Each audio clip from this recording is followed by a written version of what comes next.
আসসালামু আলাইকুম রহমতুল্লাহ বরকাত। বিসমিল্লাহির রহমানির রহিম। আলহামদুলিল্লাহি রাব্বিল আলামিন ওয়াসসালাতু ওয়াসসালামু আলা সাইয়্যিদিল মুরসালিন নবিয়িনা মুহাম্মদ ওয়া আলা আলিহি ওয়া সাহবিহি আজমাইন। আম্মা বাদ, ফাকাদ ক্বালাল মুআল্লিফ রাহিমাহুল্লাহু তাআলা মিনাল আখলাকিল হাসানা ওয়াশ শুজাআতু ওয়াল কারামু ওয়াল ওয়াফাউ ওয়ান নাযাহাতু আন কুল্লি মা হারামাল্লাহ ওয়া হুসনুল জিওয়ার ওয়া মুসাআদাতু যাবিল হাজাতি হাসবাত তাকাহ ওয়া গায়রা যালিকা মিনাল আখলাক আল্লাতী দাল্লাল কিতাবু আবিস সুন্নাতু আলা মাশরুইয়াতিহা। আল্লাহ পাক রব্বুল আলামিনের যাবতীয় প্রশংসা, সালাত এবং সালাম নাযিল হোক প্রিয় নবী সাল্লাল্লাহু আলাইহি সাল্লামের উপর। আজকের ইসলামিক সেন্টার রাকাই আমাদের আলোচনার বিষয়বস্তু হচ্ছে ইসলামিক চরিত্র সম্পর্কে। সবগুলি চরিত্র নয়, ধারাবাহিক কয়েক সপ্তাহ থেকে ইসলামিক চরিত্রের আলোচনা চলছে। তার মধ্যে আজকে কয়েকটি চরিত্র নিয়ে আলোচনা হবে। তার মধ্যে প্রথমটি হচ্ছে আশ-শুজা বা সাজা। সাজা মানে হচ্ছে বীরত্ব, বাহাদুরি।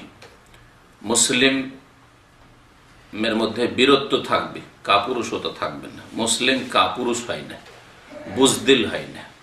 কাপুরুষকে উর্দু ভাষাতে বুজদিল বলে। বুজ মানে ছাগল ফার্সি ভাষায়, আর দিল মানে অন্তর। ছাগলের অন্তরের মতো মুসলিমের অন্তর হয় না। ছাগলের কলব বা হৃদয় কেমন, ভিতর। একটু কিছু আওয়াজ শুনে তো লাফিয়া পালাবে। তো এইরকম মুসলিম কাপুরুষ হয় না, বুজদিল হয় না। মুসলিম বীর পুরুষ হয়। সোজা লেখক বলছেন আর বাহাদুরি বা বীরত্ব, ওয়াল কারাম এবং দানশীলতা, ওয়াল ওয়াফা এবং ওয়াদা চুক্তি পূর্ণ করা, এগুলি হচ্ছে উত্তম চরিত্র। এক একটির ব্যাখ্যায় ভাষ্যকার যে হাদিসগুলি বা আয়াতগুলি নিয়ে এসছেন আমরা সেগুলি পেশ করব। বীরত্ব বা বাহাদুরি, কিন্তু এই বাহাদুরি হতে হবে হকের ওপর, সত্যের ওপর, ন্যায়ের ওপর। না হক নাই, বাতিলের ক্ষেত্রে নাই, অন্যায়ের ক্ষেত্রে জুলুম করে নেই। জালেম বাহাদুরি দেখায় তো জালেমের বাহাদুরি নাই। আপনি হক পথে বাহাদুরি দেখাবেন। আপনি হকের ওপর আছেন, আল্লাহ পাকের দিনের ওপর আছেন, ন্যায়সঙ্গত জীবনযাপন করছেন, আর হক কথা নিজে মানছেন এবং অন্যের কাছে পৌঁছাচ্ছেন। এই ক্ষেত্রে আপনার বীরত্ব থাকতে হবে, কাপুরুষতা না থাকে। যে হক কথা যদি বলি মানুষ মনক্ষুণ্ণ হবে আর লোকে সমালোচনা করবে, আর যার ফলে সহি কথা পৌঁছাচ্ছেন না, এটা কাপুরুষতা। তো হকের ক্ষেত্রে তাই লেখক বলছেন আশ-শুজাআত ফিল হক, এই বাহাদুরি বীরত্ব হইতে হবে হকের ক্ষেত্রে। মিন সিফাতিল মুসলিম, এটা হচ্ছে মুসলিমের গুণ। আর এই বাহাদুরি বা বীরত্ব এটা শরীরে শুধু হয় না, এটা আর আসল স্থান হচ্ছে অন্তর। বাহাদুরি বীরত্বটা অন্তরে থাকে। একটা লোক অনেক সময় এত লম্বা তাগড়া মোটা সোটা যে 100-150 কিলো ওজনের, আর 4 হাত লম্বা, কিন্তু হৃদয় হচ্ছে একেবারে দুর্বল। ও বাহাদুর না। তো বাহাদুর মানে এই না যে শরীর স্বাস্থ্য ভালো আর শরীরে শক্তি আছে, না, এর নাম বাহাদুরি নয়। আসলে বাহাদুরি বীরত্ব হচ্ছে অন্তরের গুণ, অন্তরে সাহস থাকা, হক কথা বলার, হক কথা পেশ করার, হকের ওপরও থাকাই। যদি কোনো রকমের ঝুঁকি আসে, রিস্ক আসে, যদি কোনো রকমের বিপদ আপদ আসে, তা বরদাস্তের ক্ষমতা থাকা, মানসিক ক্ষমতা থাকা, ভেঙে না পড়া, এগুলি হচ্ছে সাজা, বীরত্ব। তাই ভাষ্যকার বলছেন যে আশ-শাজাআতু তাকুনু ফিল কলবি, বাহাদুরি ও বীরত্ব অন্তরে হয়। ওয়াল কুওয়াতু তাকুনু ফিল জিসম, আর শক্তি সামর্থ্য, কুওয়াত, তাকাত, যেটা এটা শরীরে থাকে, এটা শরীরে হয়। বাহাদুরিটা শরীরে থাকে না, ওটা থাকে হৃদয়, ভিতরে থাকে, ভিতরের গুণ এটা। আর শরীরে শক্তিশালী মানুষ, এটা হচ্ছে কুওয়াত বা তাকাত, যেটাকে বলা হয়। সুতরাং মুসলিম সত্য কথা বলবে, ইয়াকুলু কালিমাতাল হক লা ইয়াখাফু ফিল্লাহি লাওমাতাল লাইম। কে তিরস্কার করবে, কে গালমন্দ করবে, কে সমালোচনা করবে, আর কে ঘৃণা করবে, আর কে কণ্ঠাসা করবে, সেই জন্য হক কথা এরকম নাই। তবে হক কথা বলার ক্ষেত্রে হেকমত, আর হেকমত মানে লুকিয়ে রাখা নাই, এক শ্রেণীর লোকেরা কাপুরুষরা হিকমত লুকিয়ে রাখাকে। দেশের পরিবেশ ভালো না, সুতরাং এরা শিরক করছে, শিরকে শিরক বলবেন না, বিদাতকে বিদাত বলবেন না, বা ওদের সাথ দিয়ে দিবেন, মিলাদে বসে থেকে গেলেন, কোরআন খানি ওরা করছে, আপনার বাপ মা মারা গেছে আপনি করে ফেললেন, ওরা যেসব বিদাত করছে তা আপনি করে ফেললেন না। কাপুরুষ আপনি, কাপুরুষ আপনি।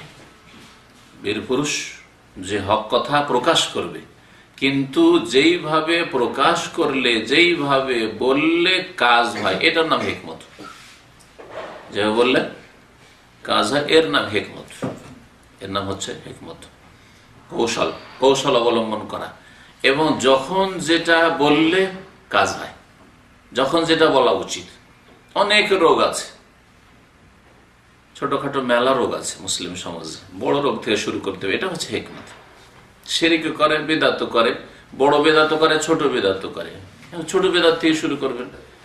একটা নামাজও পড়ে না, টাকার নিচে কাপড়, সিগারেটও খায়, হ্যাঁ, নামাইতেও পড়ে আর মাজারেও যায়, তো কোনখান থেকে শুরু করবেন? নামাইতে পড়িয়েন না প্রথম দিনে, হ্যাঁ প্রথম দিন এখান থেকে শুরু করিয়েন। প্রথম দিন কোনখান থেকে শুরু করবেন? হ্যাঁ, নামাজের আগে ওর শিরক থেকে কমপক্ষে রক্ষা করেন, কারণ এই শিরকের অবস্থায় মারা গেলে চিরকাল জাহান্নামে থাকবে, চিরকাল জাহান্নামে থাকবে। নামাজের বিষয়ে ইখতিলাফ রয়েছে, বড় কুফরি না ছোট কুফরি, কিন্তু কবর মাজারে যাবে ফাঁসি মোরগ নিয়ে বা সেজদা করতে, ছেলের চাই তার রোগের আরোগ্য চাইতে, ওর বিষয়ে কোনো ইখতিলাফ নেই। হানাফি, শাফি, মালিক, হাম্বলি বড় শিরক করবে, চিরকাল জাহান্নামে থাকতে হবে। গাড়ি গাড়ি নামাজ দিয়েও জান্নাত পাবে না, কখন কোনো আমল দিয়ে জান্নাত পাবে না। তাহলে বড় রোগ থাকতে ছোট রোগের চিকিৎসা করবেন না, যেমন শরীরে ডাক্তাররা করে, ওর চাইতে বড় জ্ঞানী ডাক্তার আপনাকে হইতে হবে। এর নাম হচ্ছে হিকমত। আর এই হিকমত যার মধ্যে থাকে সে হচ্ছে হাকিম, প্রজ্ঞাবান। তারপরে লেখক বলছেন ওয়াল কারাম, দানশীলতা। একজন মুসলিম করিম পাবে, করিম মানে সম্মানিত হয়, করিম মানে দানশীল হয়। এখানে দানশীলতা বিশেষ করে বোঝানো হয়েছে। আর যে দানশীল হয় সেই সম্মানিত, যে মানুষকে দিতে পারে তাকে সবাই সম্মান করে, আর যে কৃপণতা করে তাকে সকলে ঘৃণা করে, ঘৃণা করে। আপনার আপনজন ঘৃণা করবে, আপনি যখন বখিলি করবেন আপনার ভাই বোনেরা ঘৃণা করবে আপনাকে, হ্যাঁ। আপনার স্ত্রী পর্যন্ত যদি আপনি কৃপণতা করেন, আপনার স্ত্রী ছেলে মেয়েদের তারাও ঘৃণা করবে আপনাকে, ভালোবাসবে না। কিন্তু যদি দিতে পারেন, দানশীলতায় মানুষের মহব্বত, ভালোবাসা পাওয়া যায়, সম্মান পাওয়া যায়। এই জন্য এখান থেকে করিম মানে সম্মানিত, আসলে কারাম মানে হচ্ছে দানশীলতা। এটা হচ্ছে মুমিনের উত্তম চরিত্র। রাসূলুল্লাহ সবচেয়ে বেশি দানশীল ছিলেন, সবচেয়ে বেশি দানশীল ছিলেন। এই মর্মে সহিহ বুখারীর একটি হাদিস রয়েছে, কানা রাসূলুল্লাহ সাল্লাল্লাহু আলাইহি ওয়াসাল্লাম আজওয়াদান নাস ওয়া কানা আজওয়াদা মা ইয়াকুনু ফি রমাদান। রাসূলুল্লাহ সাল্লাল্লাহু আলাইহি ওয়াসাল্লাম সবচেয়ে বেশি দানশীল ছিলেন, আর রমজান মাস আসলে আরো বেশি দানশীল হয়ে যেতেন, আরো বেশি দানশীল হয়ে যেতেন। জিবরাইল আলাইহিস সালাম যখন আসতেন ওহী নিয়ে, তখন আরো দানশীল হয়ে যেতেন। আর রমজান মাসে জিবরাইল আলাইহিস সালাম প্রতিদিন আসতেন আর কোরআনে রিভাইজ করাতেন, এজন্য তিনি দানশীল হতেন। এর দ্বারা বোঝা যায় যে ভালো কাজে থাকলে, ভালো কাজের সুযোগ পেলে, তারপরে ভালো পরিবেশে থাকলে আপনার দানশীলতা, আপনার ভালো আখলাক, ভালো চরিত্র আরো বৃদ্ধি করার চেষ্টা করতে হবে, যেমন নবী করিম সাল্লাল্লাহু আলাইহি ওয়াসাল্লাম রমজান মাসে করেছেন।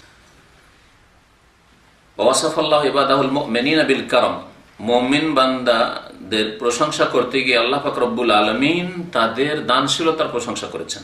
আল্লাহ পাক ইরশাদ করেছেন সূরা বাকারা আয়াত নম্বর 274, আল্লাযীনা ইউনফিকুনা আমওয়ালাহুম বিল-লাইলি ওয়ান-নাহার সিররান ওয়া আলানিয়া। মুমিন ওই সব লোকেরা সত্যিকার অর্থে যারা তাদের ধন সম্পদ ব্যয় করে বিল-লাইলি ওয়ান-নাহার, রাত দিন 24 ঘন্টা, যে কোনো সময় করে, সিররান ওয়া আলানিয়া, গোপনে করে প্রকাশ্যও করে, যখন যেমন প্রয়োজন। কখনো গোপনে করা ভালো, কখনো প্রকাশ্যে করা ভালো। একাই সবটাই সামলাইতে পারবেন না, আরো কিছু লোক অংশ নেওয়া দরকার, তখন হ্যাঁ প্রকাশ্যে করবেন। যাকাত ফরজ আদায় করার ক্ষেত্রে প্রকাশ্যে করবেন, না হলে লোকে বলবে যাকাত দেন লোক। কিন্তু যখন নফল দান খায়রাত করবেন, আর একাই আমি এই গরিবটাকে আমি একাই অভাবমুক্ত করে দিতে পারবো, হ্যাঁ ওর খরচ, এই এতিমের খরচ একাই আমি চালাতে পারবো, তাহলে আপনাকে কেন জানাবো? হ্যাঁ, এই ক্ষেত্রে আল্লাহ পাক ফকিরদেরকে লুকিয়ে দেওয়ার ফজিলতের কথা বলেছেন। হ্যাঁ, এবং নবী করিম সাল্লাল্লাহু আলাইহি ওয়াসাল্লামের যে হাদিসগুলি তো রয়েছে যে লুকিয়ে দান করার ফজিলত, ওই ক্ষেত্রে যেই ক্ষেত্রে হয়তো অভাবী মানুষ যদি প্রকাশ্যে দেন তাহলে ওর মানহানি হবে, লজ্জা পাবে, আর তারপরে লোকজনকে জানিয়ে লাভ না, আমি একাই দিয়ে দিতে পারবো, তাহলে আর অন্য কাউকে জানাবার কি প্রয়োজন। কিন্তু হয়তো ওর প্রয়োজন হচ্ছে 10,000 টাকা, আপনি হয়তো 2-4-5,000 দিতে পারবেন, তাহলে আরো একজনকে জানাবার প্রয়োজন রয়েছে। আল্লাহ পাক এর জন্য 2 রকমের প্রশংসা করেছেন। রাত দিন খরচ করে মুমিনরা, আর কি করে? প্রকাশ্যেও করে আর গোপনে করে। ফালাহুম আজরুহুম ইনদা রাব্বিহিম, তাদের জন্য তাদের প্রতিপালকের নিকট পুরস্কার রয়েছে। ওয়ালা খাউফুন আলাইহিম ওয়ালা হুম ইয়াহজানুন, তাদের কোনো ভয় নেই আর চিন্তাও নেই। দানশীলতার অন্তর্ভুক্ত হচ্ছে মেহমান, অতিথির এবং প্রতিবেশীর সম্মান করা। আপনার বাড়ি যদি মেহমান অতিথি আসে, আমাদের দেশি ভাষায় মেহমান হচ্ছে যারা নিজের বংশের লোক অথবা মায়ের বংশের লোক, মামা খালা এরা, হ্যাঁ মামাতো ভাই খালাতো ভাই, আর না হলে শ্বশুর বংশের লোক, আর না হলে বন্ধু বান্ধব যাদের সাথে দুনিয়ার স্বার্থ জড়িত রয়েছে। যদি অন্য কোনো বংশ, এই 3 বংশ ছাড়া হয়, নিজের বাপের বংশ, মায়ের বংশ, শ্বশুর বংশ, ঠিক আছে না, স্ত্রীর বংশ, এই 3 বংশ ছাড়া যদি অন্য কারোর সাথে খাতির রাখে খাওয়ার দাওয়ার, তাহলে দুনিয়ার স্বার্থ আছে, তাহলে ঠিক না ব্যাস। কিন্তু দ্বীনে ইসলামে এবং রাসূলুল্লাহ সাল্লাল্লাহু আলাইহি ওয়াসাল্লামের আখলাক আমলে, সাহাবায়ে কেরামদের আখলাক আমলে, এমনকি নবী সাল্লাল্লাহু আলাইহি ওয়াসাল্লামের নবুয়তের পূর্বে জাহিলিয়াতের যুগে মেহমান দায়িত্ব বলা হয়তো যে কোনো আগন্তুক অচেনা ব্যক্তি এসছে, মক্কায় নেমেছে, এসে মদিনায় এসছে, ওর খাওয়াবার কেউ নেই, আমার বাড়ির মেহমান, আমার গ্রামে এসছে, আমার শহরে এসছে, আমার মেহমান, এভাবে তারা মেহমান নিয়ে যেতেন। আজকে চরিত্র মুসলিমদের মধ্যে নেই, যেটা জাহিলিয়াতের যুগে কাফের মুশরিকদের মধ্যে ভালো চরিত্র ছিল। আল্লাহ পাক তাদের এগুলোর প্রশংসার জন্য করেছেন, ওদের মধ্যে বেশ কিছু ভালো গুণ ছিল। আর হাতেম তাইর ঘটনা আমাদের দেশে কিসসা খুব মশহুর রয়েছে। অপরিচিত একটা মেহমান পেলে একটা মেহমানের জন্য গোটা একটা মোট জবাই করে দিল। শুনেছেন না হাতেম তাইর কিসসা? দানশীলতা। তো বলছেন যে ইকরাম, দানশীলতার অন্তর্ভুক্ত হচ্ছে ইকরাম উদ্দাইফ, হ্যাঁ, মেহমান অতিথির সম্মান করা। অতিথির সম্মানের ক্ষেত্রে পানাহার দেওয়া, থাকার জায়গা দেওয়া, তারপরে ভালোবাসা দেওয়া, ভালোবাসায় কথা বলা, সময় দেওয়া। অনেক সময় তো খেতে দিলেন কিন্তু দেখা সাক্ষাৎ করছেন না, রেখে দিলেন, আর কাজের ছেলেকে কাজের মেয়েকে লাগিয়ে দিলেন খাওয়া, এদেরকে দেখা সাক্ষাৎ নেই। বড় বড় ধনীরা এরকম করে, কিন্তু বড় বড় পয়সা হল ঠিক এরকম করে, একটু সময় দেবেন না, এতে কিন্তু কষ্ট পাবে মেহমান। ভালো ভালো কেউ কষ্ট পাবে, একটু দেখাও করলো না, হ্যাঁ, সালামও করার প্রয়োজন করলো না, আত্মহংকারী লোক আছে, বলবে না। হ্যাঁ, এই জন্য সময়, মেহমানকে সময় দিতে বলা হয়েছে। নবী সাল্লাল্লাহু আলাইহি ওয়াসাল্লাম আবু দারদাকে বলেছিলেন যে আবু দারদা দিনে রোজা রাখতেন আর রাত্রে সারা রাত তাহাজ্জুদ পড়তেন। নতুন বিয়ে শাদী করেছে, আর স্ত্রী কি করে হক আদায় করবে? দিনে রোজা, দিনও যেতে পারবেন স্ত্রীর কাছে, আর রাত্রে এসা পরে তাহাজ্জুদ শুরু করে দেয় ফজর পর্যন্ত। হ্যাঁ, নবী করিম সাল্লাল্লাহু আলাইহি ওয়াসাল্লাম জানতে পেরে বলেছিলেন যে তোমার উপর সবকিছুর হক আছে, সবার হক আছে। ওর মধ্যে একটি কথা বলেছিল, ওয়া ইন্না লিজাওরিকা আলাইকা হাক্কান, তোমার মেহমান জায়ের, জৌর মানে জায়ের, তোমার অতিথি মেহমানও তোমার উপর হক রয়েছে, অধিকার রয়েছে। বলে জাসাদিকা আলাইকা হাক্কান, দেহে শরীরের হক রয়েছে। বলে জৌজিকা আলাইকা হাক্কান, তোমার বিবি স্ত্রীর হক রয়েছে, শরীরের হক রয়েছে, ঘুম দিবে, একটু খাওয়াবে, খেতে, মাঝে মাঝে রোজা ছাড়বে, নফল রোজা কন্টিনিউ রাখবে না, রাতে কিছুক্ষণ ঘুমাবে, ইত্যাদি ইত্যাদি। ফাতে কুল্লাযী হাক্কিন হাক্কা, প্রত্যেক হকদারকে, পাওনাদারকে তার পাওনা দিয়ে দাও, যার যে পাওনা আছে, হক আছে, প্রাপ্য দাও। তো মেহমানের কি হক রয়েছে? মেহমানের সাথে বসতে হবে, আর নাকি আধা ঘন্টা 1 ঘন্টা বসলেন, ডিউটির আগে একটু বসলেন, হয়তো নাস্তা, ডিউটির পরে একটু গিয়ে বসলেন, তারপরে ঘুমালেন, না ডিউটি করে সারাদিন ক্লান্ত হয়েছে, আর মেহমানের সাথে কথা বলার সময়। আজকাল বিশেষ করে ইন্টারনেট আর এই আপনার মোবাইল এত ব্যস্ত করে দিয়েছে যে মোবাইল দেখবেন, মেহমানের সামনে বসলেও বসে আছেন, মোবাইল নিয়ে খেলা করছে, তো মেহমানের কি হক আদায় করে? এই জন্য আমাদের সতর্ক হওয়ার প্রয়োজন রয়েছে। প্রতিবেশীর সম্মান করা, প্রতিবেশীর হক রয়েছে। প্রতিবেশী সচ্ছল হলেও হক রয়েছে, অসচ্ছল হলে তো আরো বেশি হক রয়েছে, কারণ অসচ্ছল প্রতিবেশী আর অসচ্ছল অভাবী। প্রতিবেশী আত্মীয় হইলে হক রয়েছে, আত্মীয় না হইলে হক রয়েছে। প্রতিবেশী মুসলিম হইলেও হক রয়েছে, প্রতিবেশী এমনকি অমুসলিম হইলেও হক রয়েছে। কোন কোন প্রতিবেশীর ট্রিপুল হক, 3 গুণ হক রয়েছে, 3 গুণ প্রাপ্য রয়েছে। কোন কোন প্রতিবেশীর দ্বিগুণ রয়েছে, আর সর্বনিম্ন প্রতিবেশীর 1 গুণ হক রয়েছে। জানেন না? জানেন না? কোন প্রতিবেশীর শুধু এক গুণ হক? হ্যাঁ, অমুসলিম প্রতিবেশী, বাড়ির পাশে বাস করে, মহল্লায় বাস করে, কিন্তু অমুসলিম। আর আত্মীয় না, অমুসলিম যে আত্মীয় না, আত্মীয়তার হক নেই, আর ইসলামের হক নেই। কিসের হক আছে? প্রতিবেশী হক আছে। কিন্তু আপনার ট্রিপল হক কার? মুসলিম, আত্মীয়, প্রতিবেশী। ডবল হক কার? শুধু মুসলিম, আত্মীয় নয়, মুসলিম ভাই আর প্রতিবেশী। বুঝছেন? জি হ্যাঁ, হক রয়েছে। খরচ করলে আল্লাহ পাক রব্বুল আলামিন বরকত দেন, আর কৃপণতা করলে আল্লাহ পাক রব্বুল আলামিন রিজিকের দ্বারকে সংকুচিত করে দেন। এই মর্মে বেশ কিছু হাদিস রয়েছে। একটি হাদিস ভাষ্যকার উল্লেখ করেছেন, নবী কারীম সাল্লাল্লাহু আলাইহি ওয়াসাল্লাম বলেছেন, ইয়া ইবনা আদম, হে আদম সন্তান, ইন্নাকা ইন তাবযুল আল ফাদলা খায়রুল লাক, হে আদম সন্তান, তুমি যদি তোমার অনুগ্রহ ব্যয় করো, তোমার রুজি থেকে কিছু ব্যয় করো, এটা তোমার জন্য কল্যাণকর। এতে তোমার কল্যাণ রয়েছে, তোমার রুজির, তোমার শরীর স্বাস্থ্য, তোমার জানমাল, সবকিছুর কল্যাণ রয়েছে। ওয়াইন তুমসিকু, আর তাতে যদি বাধা দাও, মানে কৃপণতা করো, শাররুন লাক, এটা তোমার জন্য খারাপ, তোমার জন্য এতে অনিষ্ট রয়েছে। আরো হাদিস রয়েছে, নবী করিম সাল্লাল্লাহু আলাইহি ওয়াসাল্লাম, আনফিক ইয়া ইবনা আদম, হে আদম সন্তান, তুমি ব্যয় করো, খরচ করো, ইউনফিকিল্লাহু আলাইক, আল্লাহ পাক, বা ইউনফিক আলাইক, আল্লাহ পাক রব্বুল আলামিন তোমার উপর ব্যয় করবেন। বুখারী মুসলিম হাদিস রয়েছে, আর আগের হাদিসটা সহিহ মুসলিমের। আল্লাহ পাক সূরা বাকারা আয়াত নম্বর 272 ইরশাদ করেছেন, ওয়া মা তুনফিকু মিন খাইরিন ফালিআনফুসিকুম, তোমরা যে কোনো কল্যাণ ব্যয় করো সেটা তোমাদেরই কল্যাণের জন্য। খরচ করলে নিজের ফায়দা হয়, দিলাম অন্যকে, ফায়দা কার? আল্লাহ বলছে ফালিআনফুসিকুম, তোমার ফায়দা। এই জন্য দেখা যায় যে ওই সব ভাইরা যারা ছোট ভাইদের উপর খরচ করেছে, অথবা বড় ভাই অভাবী ছিল, ভাতিজার অভাবী ছিল, তাদের উপর খরচ করেছে, খরচ অনেক করেছেন, অনেক টাকা খরচ করেছি, আর এরা তো আমার কিছু একটা ভালো ব্যবহারও করলো না, হ্যাঁ, ভালো আচরণ আমার সাথে করলো না। দেখা যায় যে ওদের যদি ইখলাস থাকে, দুনিয়ার গরজ না থাকে, আর অতীতে যা করেছে তার উপর আক্ষেপ না করে, অনেকে আবার আক্ষেপ করে তার আমল নষ্ট করে দেয়, হাই কেন দিয়েছিলাম এদেরকে, না দিতাম ওই ভালো, তাহলে তো কিছু পাবেন না আপনি। কিন্তু না, আল্লাহর রাস্তা আমি দিয়েছি, যা করেছি আল্লাহর রাস্তা করেছি, যা কষ্ট দিচ্ছে দিচ্ছে, এই ধৈর্য ধারণ করেন, সবর করেন, তাহলে দেখা যায় যে আল্লাহ পাক আপনার জানে, আপনার মালে, আপনার ছেলে মেয়েতে অনেক বরকত দেন, বরকত দেন। এটা বাস্তব সত্য, আপনি চোখে দেখতে পাবেন। এটা এই চরিত্র যদি হইতে পারেন। ওয়া মা তুনফিকুনা ইল্লা ইবতিগা ওয়াজহিল্লাহ, আর তোমরা খরচ করবে না, তবে খরচ করবে কি উদ্দেশ্যে? আল্লাহ পাকের সন্তুষ্টির উদ্দেশ্যে। দুনিয়ার গরজে খরচ করিও, না হলে কষ্ট হবে পরে। দুনিয়ার গরজে যারা ব্যয় করে, অন্যকে দেয়, গরজ হাসিল না হইলে মানসিক অশান্তি হয়। কিন্তু আল্লাহ সন্তুষ্টির জন্য করলে কোনো অশান্তি না। আল্লাহর জন্য করেছে, আল্লাহ পাক তো সাবাতাল আজর ইনশাআল্লাহ, আল্লাহ পাকের কাছে পুরস্কার সাব্যস্ত হয়েছে। ওয়া মা তুনফিকু মিন খাইরিন ইউআফা ইলাইকুম, যে কোনো কল্যাণ তোমরা ব্যয় করবে, মানে ধন সম্পদ, এখানে খাইর মানে ধন সম্পদ ব্যয় করবে, আল্লাহ পাক তোমাদেরকে পূর্ণ মাত্রায় দেবে। ইউআফা ইলাইকুম, তোমাদেরকে পূর্ণ মাত্রায় দেওয়া হবে। ওয়া আনতুম লা তুযলামুন, তোমাদের কোনো রকম জুলম করা হবে না। তো দানশীলতা আমাদের মধ্যে আসা উচিত। নবী করিম সাল্লাল্লাহু আলাইহি ওয়াসাল্লাম মা আয়েশা রাদিয়াল্লাহু তাআলা আনহাকে বলতেন, আরেকটি হাদিস রয়েছে, লা তুহসি ফায়ুহসিল্লাহু আলাইক, তুমি গনে গনে দিও না, আল্লাহ গনে গনে দিবেন। বুঝছেন কথা না?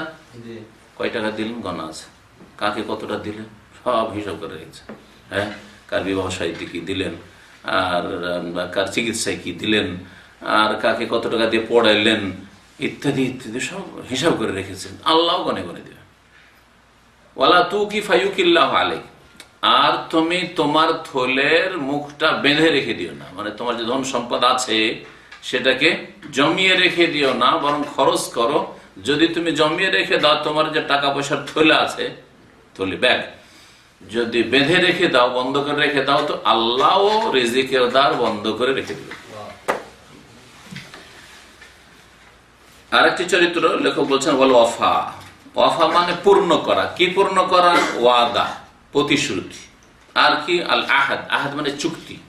প্রতিশ্রুতি কথাটি আম কথা, সাধারণ কথা, ওরই একটা হচ্ছে চুক্তি। চুক্তিটা আর একটু শক্ত হয়ে থাকে। হ্যাঁ, একজন ব্যক্তির আরেকজন ব্যক্তির সাথে চুক্তি হয়েছে, একটি জাতির আরেকটি জাতির সাথে, এক দেশের আর এক দেশের সাথে বিভিন্ন যে চুক্তিগুলি রয়েছে, আন্তর্জাতিক চুক্তি রয়েছে, তারপরে এক দলের আর এক দলের সাথে, এক গোত্রের আর এক গোত্রের সাথে বিভিন্ন রকমের চুক্তিগুলি রয়েছে, মালিকের কফিলের চুক্তি রয়েছে, কর্মচারী লেবারের সাথে আপনার চুক্তি রয়েছে, আপনার মালিকের সাথে চুক্তি যে আপনাকে এত টাকা স্যালারি দেবে, সেটা তার জন্য পুরা করা ফরজ। আপনি চুক্তি করেছেন যে আমি এত ঘন্টা কাজ করে দেবো আর এইভাবে কাজ করে দেবো, এটা আপনি করতে বাধ্য। এই সবগুলি চুক্তিতে সামিল। শুধু এগুলো না, চুক্তির ক্ষেত্রে যতগুলি মামলাত আদান প্রদান আছে, ব্যবসা বাণিজ্য, কেনা বেচা, তার সাথে ওয়াদা করে ফেলেছেন যে ঠিক আছে এটা আপনার কাছে বেচে দিলাম, জমিটা আপনার কাছে বেচে দিলাম। আমাদের দেশের লোক যদি বায়না দিয়ে দেয় তাহলে একটু আস্থা করতে পারে যে টাকা জমিটা পাবো। আর কথা পাকা হয়েছে, বায়না দেয়নি, আর এক জায়গায় 5,000 বেশি বেশি দিয়ে দিবে না। এই বায়নার শরীয়তে কোনো মূল্য নেই। শরীয়তে মূল্য আছে জবানের। ওয়াদা পাকা হয়েছে, দিতে হবে।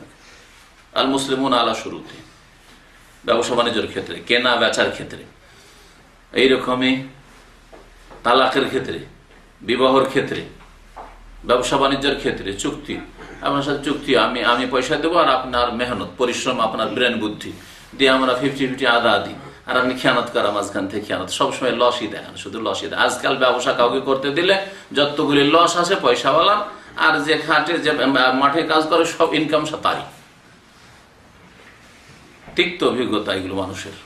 কখনো আজকাল পাওয়া মুশকিল এরকম মুখলেস লোক, আল্লাহ ভীরু লোক, যে পাই পাই করে হিসাব রাখবো, আর লস হলে 2 টাকা লস হলে 1 টাকা ওর, 1 টাকা আমার, আর যদি 2 টাকা লাভ হইতে 1 টাকা ওর, 1 টাকা আমার, এইভাবে না।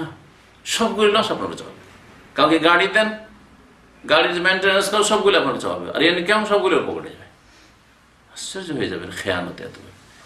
এদা দইয়াতিল আমানত ফান্তাদারি সাহ, নবী করিম সাল্লাল্লাহু আলাইহি ওয়াসাল্লাম সহিহ বুখারীতে হাদিস রয়েছে যে আমানত যখন ধ্বংস করে দেওয়া হবে, নষ্ট করে দেওয়া হবে, তখন কিয়ামতের অপেক্ষা করিও। কিয়ামত কাছে এসছে, আমানত বলে কিছু নেই। এত খেয়ানত, সুবহানাল্লাহ। গতকালকে এক ভাই, আমাদের দিনী ভাই শোনাচ্ছে যে 75 লাখ টাকার জমি, 75 লাখ টাকা ঢাকার জমি, সেও আবার তার কাছে বিক্রি করছে তার আপন ভগ্নিপতি, আর সেই জমি অলরেডিও বিক্রি হয়ে গেছে। জাল জাল 75,000। ও জানতে পেরেছে অনেকটা, যেটা পেমেন্ট করে দিয়েছে চলে গেছে। আর একজনকে নিয়ে দিয়েছিল, ওর সাথে ও চুক্তি করেছে যে ভাই তোমার লস হবে না, যদি লসে মাঝখানে পড়ি আমি, তাহলে তোমাকে ওটাও দেবো। তো ওই এই দিকের বোঝাটা এসছে, ওই দিকের বোঝা সব। চিন্তা করেন, যাকে বন দিয়েছে সে এত বড় খেয়ানত করতে পারে। আমি ঘটনা শোনার পরে বললাম, যার কিয়ামতে বেশি বাকি নেই। সুবহানাল্লাহ, কখন যে কিয়ামত হয়ে যাবে, কখন দাজ্জাল চলে আসবে, ইয়াজুজ মাজুজ বেরিয়ে চলে আসবে, হঠাৎ করে যে কখন কিয়ামত হয়ে যাবে। কারণ আজকাল যে অসৎ মানুষ, সুবহানাল্লাহ, আশ্চর্য যে এইভাবে হারাম খাওয়া। কতদিন বাঁচবেন হারাম খেয়ে আপনি? কতদিন বাঁচবেন আপনি? তারপরে কি হবে, কোনো বিশ্বাস নেই, অথচ মুসলিমের সন্তান। ইন্না লিল্লাহি ওয়া ইন্না ইলাইহি রাজিউন। মুসলিমের চরিত্র হচ্ছে যে ওয়াদা পুরো করবে। তালাকের ক্ষেত্রে আপনার স্ত্রীকে যদি কখনো বলে দেন যে তোমাকে তালাক দেব না, তাহলে তালাক দেওয়া যাবে। হ্যাঁ, ওয়াদা পুরো করতে হবে। যদি বলে দেন যে আমি, হয় অনেকে সৌদি আরবে করে, কেউ বিবাহের যখন আগে লিখা হয় তখন লিখা হয়, কাজী যখন লিখছে তখন লেখা হয় যে আমার এই স্ত্রীর উপর আর বিয়ে করতে পারবে না। তাহলে যদি এ ওয়াদা করে পারবেন না বিয়ে করতে, হিল্লা বাহানা করে এমন মারধর করে ও নিজে যেতে বাধ্য, শয়তানি। না, যাইজ নয়, ওয়াদা করেছেন, ওয়াদা, আর বিয়ে করতে পারবেন না যতদিন এ আছে বেঁচে, যদি এরকম ওয়াদা করে থাকেন। এইরকমই মোহরানোর 5 লাখ টাকা মোহরের ক্ষেত্রে এ কত বড় খেয়ানত। 1001টা লোক পাবেন না যে 5 লাখ টাকা মোহর বেঁধে 5 লাখ টাকা দিচ্ছে। 1001টা লোক পাবেন না আজকে আমাদের দেশে, মুসলিম সমাজ। এটা ওয়াদা খেলাফি না? হ্যাঁ, চুক্তি ভঙ্গ করা নয়, মুনাফিকি নয়। চিন্তা করুন। তাহলে ওয়াদা পুরা করা বা চুক্তি ভঙ্গ না করার বিষয়টি অত্যন্ত ব্যাপক। কিন্তু আল্লাহ পাক রব্বুল আলামিন কোরআনে কারীমে ইরশাদ করেছেন সূরা মায়েদার আয়াত নম্বর 1, প্রথম আয়াত, ইয়া আইয়ুহাল্লাযীনা আমানু আউফু বিল উকুদ, হে মুমিনরা তোমরা চুক্তি, আকদ মানে বন্ধন, চুক্তির যে বন্ধন হয়েছে, বিবাহ বন্ধন, আকদে নেকা, আকদুল বাই, ব্যবসা বাণিজ্যের চুক্তি হচ্ছে, আপনাকে অর্ডার করে দিচ্ছি, যান আপনি আমার জন্য 5,000 রিয়ালের অমুক সামানটা নিয়ে আসেন। নিয়ে আসার পর ভাই নেওয়া হইল না, জায়েজ নয়, আমি অর্ডার করেছি, জায়েজ নয় না করা। আমি মার খেলেও লস খেলেও আমাকে নিতে হবে, কারণ আপনাকে অর্ডার করেছি। আউফুবিল অকুদ, সে ব্যবসা বাণিজ্যের আগদ হোক অথবা আগদে নেকা হোক, এরকম বিয়ের ক্ষেত্রে যদি কোনো ছেলের সাথে অথবা কোনো মেয়ের সাথে যদি ওয়াদা করে আউফুবিল অকুদ, তবে একজন যুবক একজন যুবতীর সাথে গোপনে চুক্তি করবেন না। যে হারাম কাজটি আজকাল এই হারাম অশ্লীলতার প্রেমের মাধ্যমে চলছে। আর অনেকে ফটো জিজ্ঞাসা, একটা মেয়ের সাথে আমি ওয়াদা করে ফেলেছিলাম, ওর সাথে প্রেম হয়ে গেছিলো, তারপর ওয়াদা করেছিলাম যে তোমাকে বিয়ে করব, তারপর আর বিয়ে করতে পারলাম না। এগুলো শয়তানি, সব এগুলো ইসলামিক ওয়াদা, এগুলো হচ্ছে শয়তানি, শয়তানদের কাজ এগুলো। হ্যাঁ, ওয়াদা হচ্ছে যে আপনি ছেলে মানুষ বিয়ে করবেন, মেয়ের বাবাকে বলবেন, মেয়ের ভাইকে বলবেন এবং তাদের সাথে কথা পাকা করবেন। মেয়ের বাবা ভাই ওদের মেয়ের বা বোনের কাছ থেকে অনুমতি নেবে যে হ্যাঁ তুমি কি রাজি আছো অমুক ছেলের সাথে বিয়ে। আর এই ছেলে মেয়ে আপোষে ইত্তেফাক, এগুলি ইহুদি নাসারারা শিখিয়েছে, ইসলাম শেখায়নি। ওয়ালা মুত্তাখিজি আখদান, আল্লাহ বলছেন গোপন বন্ধুত্ব ছেলে মেয়ের মাঝে কায়েম করবে না, আল্লাহ পাক বলেছে। ওয়ালা মুত্তাখিজাতি আখদান, আর মেয়েরাও এরকমই করবে না, যেমন ছেলেরা করবে না এরকম মেয়েরাও এরকম গোপন বন্ধুত্ব কারোর সাথে করবে না, ছেলে মেয়ের সাথে মেয়ের ছেলের সাথে করবে না। এটা চরিত্রহীনতা। এদেরকে আল্লাহ পাক রব্বুল আলামিন সৎ বা সতী বলেননি। সতীত্বের বাস্তব দাবি আর প্রমাণ হচ্ছে যে গোপন সম্পর্ক কারোর সাথে থাকবে না, একটা ছেলে একটা মেয়ের সাথে কোনো গোপন সম্পর্ক থাকবে না। ওয়াকালা তাআলা, মহান আল্লাহ ইরশাদ করেছে, ওয়া আউফু বিআহদিল্লাহ ইযা আহাদতুম, তোমরা আল্লাহ পাকের চুক্তি পুরা করো, ইযা আহাদতুম, যখন তোমরা চুক্তি করে ফেলবে। সূরা নাহল আয়াত নম্বর 91। ওয়াদা পূরণ না করা, চুক্তি ভঙ্গ করা, এটা হচ্ছে মোনাফিকের গুণ। রাসূলুল্লাহ সাল্লাল্লাহু আলাইহি ওয়াসাল্লাম বলছেন যে মোনাফিকের চরিত্র হচ্ছে কি, আয়াতুল মোনাফিক, মোনাফিকের লক্ষণ হচ্ছে 3টি, একটি হাদিসে রয়েছে আর একটি হাদিসে 4টি রয়েছে, পরস্পর বিরোধী নয়। যেটাতে বেশি বলা আছে সেটা ওতে অ্যাড করে নিতে হবে। আয়াতুল মোনাফিকের সালাস, মোনাফিকের চরিত্র হচ্ছে 3টি। এজা হাদ্দাসা কাযাবা, কথা বললে মিথ্যা কথা বলা, মিথ্যা কথা বলে মানে মোনাফিকি আছে ওর মধ্যে। এগুলো হচ্ছে চরিত্রের আমলের মোনাফিক। আকীদার মোনাফিক হয়তো আকীদায় মুসলিম, বিশ্বাস আল্লাহ পরকালে বিশ্বাস আছে, কিন্তু আখলাক আমলে মোনাফিকি কপটতা আছে। কথা বলে একরকম, কাজ করে আরেক রকম। 2 রকম হওয়া, একটা লোকের মধ্যে বৈপরীত্য থাকা কথা আর কাজের মাঝে, এটা হচ্ছে মোনাফিকি। মোনাফিক এটাকে বলা হয়। আকীদার মোনাফিক এরকম, ভিতরে বিশ্বাস নেই অপরে কালেমা পড়ে, ভিতরে বিশ্বাস নেই নামাজ পড়ে, ভিতরে বিশ্বাস নেই পাঞ্জাবি টুপি মাথায় দিয়ে লোকের কাছে ইলেকশনে ভোট চেয়ে বেড়ায়, আল্লাহ পরকালে কোনো বিশ্বাস নেই। এটা আকীদার মুনাফিক। তো নবী সাল্লাল্লাহু আলাইহি ওয়াসাল্লাম কি বলছেন, যখন কথা বলবে মিথ্যা কথা বলবে, এটা হচ্ছে মুনাফিকের লক্ষণ। আর কি, ওয়াইদা ওয়াদা আখলাফা, ওয়াদা করলে ওয়াদা খেলাফি করবে। আর ওয়াইদা উতুমিনা খানা, যদি আমানত দেওয়া হয় কোনো কিছুর তাহলে কি করবে, খেয়ানত করবে। আর 4 নম্বর যেটা আরেকটা হাদিস রয়েছে সেটা রয়েছে ওয়াইদা খাসামা ফাজারা, কখনো তর্ক বিতর্ক হলেই ভাষা খারাপ করে ফেলবে, অশ্লীল গালিগালাজ শুরু করে দেবে। যে কথাগুলি বললাম তার একটি বিষয় ছিল কি, যে কোনো শর্ত কন্ডিশনের ক্ষেত্রে, শর্তের ক্ষেত্রে, তারপরে কোনো কথা পাকাপাকি করার ক্ষেত্রে, ব্যবসার ক্ষেত্রে, কেনার ক্ষেত্রে, বেচার ক্ষেত্রে, কাউকে ধার দেওয়ার ক্ষেত্রে, কারোর সাথে ওয়াদা করেছেন ভাই আমি যদি এই মাসের বেতনটা পেয়ে যাই তাহলে আপনাকে ধার চেয়েছেন 1000 রিয়াল দেবো বলেছেন, দেবেন, দিতে পারবেন, তারপরে দেবেন না, এটা মুনাফিকি চরিত্র। এরকম কাজ করবেন না। আল্লাহ পাক ওয়াদা পুরা করতে বলেছেন, কারণ কোন ওয়াদা করেন না হলে ওয়াদা আগে থেকেই করবেন না।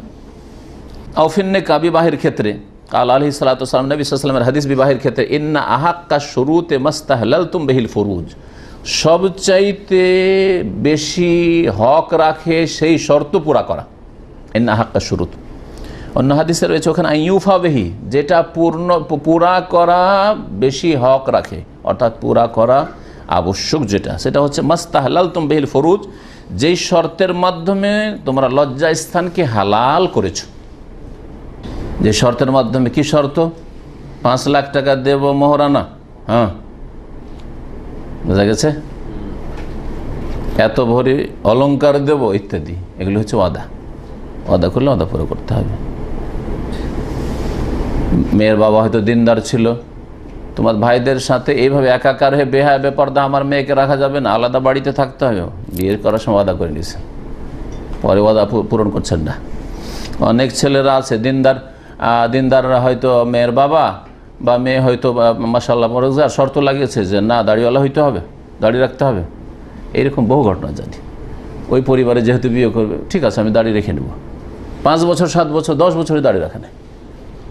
জি হ্যাঁ, এক মেয়ের বাবা আমাকে বলছে যে কি বলো, ডাক্তার শিক্ষিত মানুষ, জামাই ডাক্তার দেখে আর ওয়াদা করিয়ে নিয়ে যে দাড়িটা রাখবে, নামাজ তো পড়ে, বলছে নামাজ পড়ে তো নামাজ পড়ে আর দাড়িটা রাখবে, ওয়াদা করে বিয়ে দিয়েছে। তাহলে মানুষ তারপরে দাড়ি রাখবে না, আর রাখলেই না 10-12 বছর, ইদানিং রেখেছে কিছুদিন কোনো রকম ছোট ছোট করে। তো যাই হোক, এইরকম ওয়াদা খেলাফিগুলি এগুলি সব সামিলিত। ওয়াদা পুরা করা ফরজ, আর না হলে আগে পারবো না করবেন না আপনি। আল খাবিসাতুল লিল খাবিসিন আল খাবিসুন লিল খাবিস, খবিসের জন্য খবিস পুরুষ, আর খবিস মহিলার খবিস পুরুষের জন্য খবিস মহিলা। আপনি যেমন তেমনগুলো খুঁজে নেন, কেন ধোকা দেবেন আপনি কাউকে। বিশেষ করে মোহরের বিষয়টি মনে রাখবেন। হ্যাঁ, এটাও মুনাফিকের অন্তর্ভুক্ত যে স্ত্রীর মোহরানাটা মাপ চেয়ে নেন বাসর রাতে, 5 লাখ টাকার বোঝা আজকেই নামিয়ে নি। আর ও তো নিরুপায়, আপনার বাড়ি তো বন্দি হয়ে এসছে, ও তো উপায় নেই, ও তো দেখছে যে আরও বাপের বাড়ি তো ঘুরে যাওয়া যাবে না, ফিরে যাব কি করে এখানে। হ্যাঁ, এখানেই জীবনটা কাটাতে হবে। সুতরাং একে খুশি না রাখলেই তো জাহান্নাম করে দেবো আমার, এখানে এই বাড়িতে আমার জাহান্নাম হয়ে যাবে। সুতরাং জান্নাত বানাবার জন্য, স্বর্গের সংসার বানাবার জন্য যা 5 লাখ টাকা যা মাফ, এক মিনিটের মধ্যে 5 লাখ টাকা মাফ। ঝগড়া করে না স্বামী স্ত্রী, তারপরে 5 লাখ টাকা মাফ করে দাও। বলেন তো দেখি, বিয়ের আগেই বলতেন আপনি, বিয়ের কবুলটার আগে বলতেন যে ঠিক আছে বলেছিলাম 5 লাখ দেবো, কিন্তু দিতে পারবো না, একটু মাফ করে দেন। হ্যাঁ, করতো? জি হ্যাঁ, শর্ত পুরা করতে হবে, কিন্তু শর্ত যদি হারাম হয় তাহলে পুরা করা যাবে না। যেমন যৌতুকের শর্ত, মেয়ে পক্ষকে বাধ্য করে, ঠিক আছে আপনার মেয়ে বিয়ে করো, আপনার বোন বিয়ে করবো, কিন্তু আমাকে হুন্ডা দিতে হবে, বিদেশে সৌদি আরব পাঠাইতে হবে। ও দেখলো যে বিয়েটা দিয়ে দিই, তখন আল্লাহ মালিক দেখা যাবে, বিয়েটা দিয়ে দিই তারপর দেখা যাবে, পারলে পারলাম, না হয় নাই করলাম। বা তারপরে বুঝতে পেরেছে যেটা হারাম, এটা করা যাবে না, বলছে না আমি এটা করতে পারবো না, তালাক। না, তালাক দেওয়া যাবে না, কারণ হারাম শর্ত। হারাম শর্ত যদি 100টি শর্ত লাগান তবু সবগুলি বাতিল, এটা সহিহ বুখারীর হাদিস। ওয়াল মুসলিমুন আলা শুরুতিহিম, নবী সাল্লাল্লাহু আলাইহি ওয়াসাল্লাম বলেছেন মুসলিমরা নিজের শর্তের ওপর বহাল থাকবে, অটল থাকবে। ইল্লা শারতান হারামা হালালান আও আহাল্লা হারামান। হারামা হালালান, হারাম যদি করে হালালকে, অথবা হারাম করে হালালকে বা হালাল করে হারামকে। জি, নবী সাল্লাল্লাহু আলাইহি ওয়াসাল্লাম আদা হাদিস, বরিরার ঘটনা, মা আয়েশা রাদিয়াল্লাহু আনহার হাদিসে, হ্যাঁ, আইয়ুমা শারতিন লাইসা ফি কিতাবিল্লাহি ফাহুয়া বাতিলুন ওয়া ইন কানা মিয়াতা শারতিন। হাদিসটা শুনে রাখেন, এমন যে কোনো শর্ত লাইসা ফি কিতাবিল্লাহ, যার বৈধতা আল্লাহর বিধানে কোরআন হাদিসে নেই। কিতাবুল্লাহ মানে কোরআন হাদিস, কোরআন হাদিসে যেই শর্তের বৈধতা নেই, শর্ত লাগিয়েছেন যৌতুকে, শর্ত লাগিয়েছেন যে ঘর জামাই করে রাখতে হবে, শর্ত লাগিয়েছেন যে আমাকে বাড়ি দিতে হবে বা বাড়ি করে দিতে হবে ইত্যাদি। লাইসা ফি কিতাবিল্লাহ, কোরআন হাদিস যদি এই শর্ত না থাকে, ফাহুয়া বাতিল, তাহলে সেটা হচ্ছে বাতিল। ওয়াইন কানা মিয়াতা শর্ত, যদি 100টি শর্ত লাগে না কেন, 100টা শর্তের একটা পুরা করা জরুরি না হারাম শর্ত হলে। সুতরাং মুসলিম যেন খেয়ানত থেকে আর ওয়াদা খেলাফি করা থেকে আর মুসলিমের হক নষ্ট করা থেকে বেঁচে থাকে। আল্লাহ পাক মুসলিমদেরকে হেদায়েত দান করেন, সংশোধনের তৌফিক দান করেন। লেখক আর একটি চরিত্র মুসলিমের বলছেন, সেটা হচ্ছে যে আল্লাহ পাকের হারামকৃত কথা কাজ থেকে এবং রিজিক থেকে বেঁচে থাকা। হারাম রিজিক থেকে বেঁচে থাকা, হারাম জীবিকা থেকে, আর হালাল রিজিক সন্ধান করা, হালাল রিজিক সন্ধান করা। ওয়া নাজাহাতু আন কুল্লি মা হারাম আল্লাহ, আল্লাহ পাক যা কিছু হারাম করেছে তা থেকে বেঁচে থাকা। তালাবুল হালাল, তাহলে হালাল তলাশ করতে হবে, হালাল রুজি তলাশ করবেন। ওয়া তানাজু আনিল হারাম, হারাম থেকে যথাসাধ্য বেঁচে থাকবেন। ফরিদাতুন আলা কুল্লি মুসলিম, এটা হচ্ছে প্রত্যেক মুসলিমের ফরজ। আপনার এই নয় যে যেখানে আগে চাকরি লেগে যাক, হারাম হোক আর হালাল হোক, মদের দোকানে হোক, আর যেমন পশ্চিমা দেশগুলিতে যেসব ভাইরা থাকে, বিশেষ করে আজকাল যারা ভারত বাংলাদেশ থেকে যাচ্ছে, অধিকাংশই তাদের মেজরিটি ওই মদের দোকানে, হ্যাঁ, এমন হোটেলে চাকরি করে এরা বেশিরভাগ। আর হোটেলে চাকরি করলে যেখানে মদও আছে, শুকুরের গোস্ত আছে, তো এইরকম জায়গায় চাকরি করা জায়েজ নয়, জায়েজ নয়। আল্লাহ পাক রব্বুল আলামিন মুসলিমকে পাক পবিত্র ভক্ষণ করার নির্দেশ দিয়েছেন। যেমন মুসলিমদেরকে নির্দেশ দিয়েছেন, তেমনি মুসলিমদের আম্বিয়া রসুলগণকেও এই নির্দেশ দিয়েছেন, একই নির্দেশ। আল্লাহ পাক কোনো ছাড় দেননি, কারোর জন্যই ছাড় নেই যে ওর জন্য হারাম খাওয়া জায়েজ, নবী রসুলের জন্য জায়েজ নয়, আর কোনো সাধারণ মানুষের জন্য জায়েজ নয়। এই মর্মে সহিহ মুসলিমের একটি হাদিস শুনেন, আবু হুরায়রা রাদিয়াল্লাহু তাআলা আনহু থেকে বর্ণিত, তিনি বলছেন রাসূলুল্লাহ সাল্লাল্লাহু আলাইহি ওয়াসাল্লাম বলেছেন, ইন্নাল্লাহা তাইয়্যিবুন, আল্লাহ পাক পাক পবিত্র, লা ইয়াকবালু ইল্লা তাইয়্যিবান, সুতরাং আল্লাহ পাক পাক পবিত্র ছাড়া আর কিছু কবুল করেন না, পাক পবিত্র ছাড়া অন্য কিছু আল্লাহ গ্রহণ করবেন না। সুতরাং হারাম যদি দান করেন কবুল করবেন না, হারাম দিয়ে যদি হজ করেন কবুল করবেন না, হারাম দিয়ে যদি উমরা করেন কবুল করবেন না, হারাম পয়সা বাপ মাকে পাঠান আল্লাহ পাক কবুল করবেন না, কোনো সওয়াব পাবেন না, হারাম উপার্জন করে যদি আপনি ছেলে মেয়ে মানুষ করেন আল্লাহ পাক কবুল করবেন না, স্ত্রীর ভরণ পোষণ পাঠাইলেন আল্লাহ পাক কবুল, লা ইয়াকবালু ইল্লা তাইয়্যিবান, আল্লাহ পাক পবিত্র ছাড়া কিছুই কবুল করবেন না, কোনো বরকত নাই। এই জন্য হারাম যাদের পেটে চলে গেছে ওরা নিজেরাও ইমানদার থাকতে পারে না, আর ওদের ঘরে ছেলে মেয়ে মানুষ হয় না। চোখে দেখা এই অল্প বয়সে 50 বছরের মধ্যে বুঝতে বুঝতে তো 20 বছর গেছে, তারপরে ধরেন এই 30টা বছরে অনেক দেখলাম যাদের পেটে হারাম চলে গেছে, ভালো ভালো পরিবারের লোক, যারা আজকে থেকে 30 বছর আগে ধার্মিক পরিবার বলা হতো তাদেরকে, হারাম পেটে যাওয়ার কারণে তাদের কোনো পার্টস নেই, তাদের বাড়িতে কোনো ইসলামিক পরিবেশ নেই, তাদের ছেলেমেয়েরা সব অমানুষ পয়দা হচ্ছে। জি, আল্লাহ পাকের কথা বিশ্বাস করেন, রাসূলুল্লাহ সাল্লাল্লাহু আলাইহি ওয়াসাল্লামের কথা বিশ্বাস করেন, আল্লাহ পাক কবুল করবেন না আপনার এই ছেলে, হারাম খাইয়ে মানুষ করবেন, হারাম পরিয়ে মানুষ করবেন, হারাম পয়সা দিয়ে তার স্কুলের ফিস ভরবেন, হ্যাঁ, আল্লাহ পাক কবুল করবেন না এই ছেলেকে। ওয়া ইন্নাল্লাহা তাআলা আমারাল মুমিনিন বিমা আমারা বিহিল মুরসালিন, আর আল্লাহ পাক রব্বুল আলামিন মুমিনদেরকে তাই নির্দেশ করেছেন যা নির্দেশ করেছেন রাসূলগণকে। ফাকালা তাআলা, সুতরাং মহান আল্লাহ ইরশাদ করেছেন, ইয়া আইয়ুহার রাসূলু কুলু মিনাত তাইয়্যিবাতি ওয়া আমালু সালিহা, হে রাসূলগণ তোমরা পাক পবিত্র খাও, ওয়া আমালু সালিহা, আর পাক পবিত্র খেয়ে নেক কাজগুলি করো, ভালো কাজ করো। তাহলে আমল নেকির করবেন তার আগে হালাল খেতে হয়। রাসূলদেরকে আল্লাহ বলছেন যে হালাল খাও তারপরে নামাজ পড়ো, হালাল খেয়ে যাকাত দাও, হালাল খেয়ে হজ করো, হালাল খেয়ে রোজা রাখো। ওয়া আমালু সালিহা, সূরা মুমিনুন আয়াত নম্বর 51। এটা ছিল রাসূলদেরকে সম্বোধন করা আল্লাহ পাকের, আর মুমিনদেরকে সম্বোধন করে আল্লাহ বলছেন ওয়াকালা তাআলা, মহান আল্লাহ ইরশাদ করেছে, ইয়া আইয়ুহাল্লাযীনা আমানু, হে মুমিনরা, কুলু মিন তাইয়্যিবাতি মা রাযাকনাকুম, আমি তোমাদেরকে যা রিজিক দিয়েছি তা থেকে পাক পবিত্রগুলি খাও। পৃথিবীতে আল্লাহ পাক যে রিজিক রেখেছেন সেগুলি থেকে বেছে বেছে কোনগুলি খাও? তাইয়্যিবাত, পাকগুলি খাও। তাইয়্যিবাতের বিপরীত হচ্ছে খাবায়েস, খবিস, নোংরা, যেগুলি দুনিয়ার ক্ষতি করে অথবা আখেরাতের ক্ষতি করে অথবা দুটোরই ক্ষতি করে। হ্যাঁ, শরীর স্বাস্থ্যের ক্ষতি করে, না হয় ব্রেন বুদ্ধির ক্ষতি করে, যে কোনো ক্ষতি হোক না কেন, এগুলো হচ্ছে খাবায়েস। আচ্ছা বলুন, তাহলে বিড়ি, সিগারেট, জর্দা, তামাক, এগুলি তাইয়্যিবাত না খাবায়েস? নিজের বিবেক দিয়ে চিন্তা করুন তো, একটি আয়াত এই তামাক জাতীয় জিনিস, হুক্কা থেকে শুরু করে জর্দা, তামাক আর বিড়ি, সিগারেট যতগুলি রয়েছে হারাম হওয়ার জন্য যথেষ্ট। আর আমার একটা আলোচনা আছে, তাতে অনেকগুলি দলিল রয়েছে, 12-14টি দলিল রয়েছে, কয়েকটি আয়াত আর রাসূলুল্লাহ সাল্লাল্লাহু আলাইহি ওয়াসাল্লামের অনেকগুলি হাদিস পেশ করি। সুতরাং আল্লাহর ওয়াস্তে এইগুলিকে হারাম মনে করবেন, এই মাকরু বলে বিদাতি মোল্লাদের মতো চোরা রাস্তা খুলবেন না, হারামের চোরা রাস্তা খুলবেন না, এই চোরা রাস্তা দিয়ে জাহান্নামে চলে যাবেন। কিন্তু হারাম এগুলি, খাবায়েস। আর খাবায়েস কি খবিস জায়গায় খেতে পারে? আপনাকে কেন, আমার একটা ছোট বাচ্চা 5 বছর আছে, ওর সামনে যদি শুধু পেশাব পায়খানা এই শব্দটা যদি খাওয়ার সময় বলে দিই, সাথে সাথে বমি করতে শুরু করে দিই, তাহলে ওই ছেলেটাকে যদি বলি যে এক টুকরো রুটি, হ্যাঁ, 1 লোকমা রুটি তোমাকে বাথরুমে বসে খেতে হবে, খেতে পারবে? যেই ছেলেটা পেশাব পায়খানার নাম শুনলে বমি করতে শুরু করে হ্যাক হ্যাক করে, সেই ছেলেটা কি বাথরুমে বসে রুটি ভাত খেতে পারবে? পারবে না। কিন্তু সিগারেট খোররা, জর্দা খোররা, ওদের সিগারেট পান করা আর বিড়ি পান করার আসল জায়গা হচ্ছে বাথরুম। আর অনেকে ছোটোকালে শুনতাম যে এই লোকটার পায়খানা কষা, হ্যাঁ, আর এর পায়খানা নিকাশ হয় না। কি করলে নিকাশ হয়?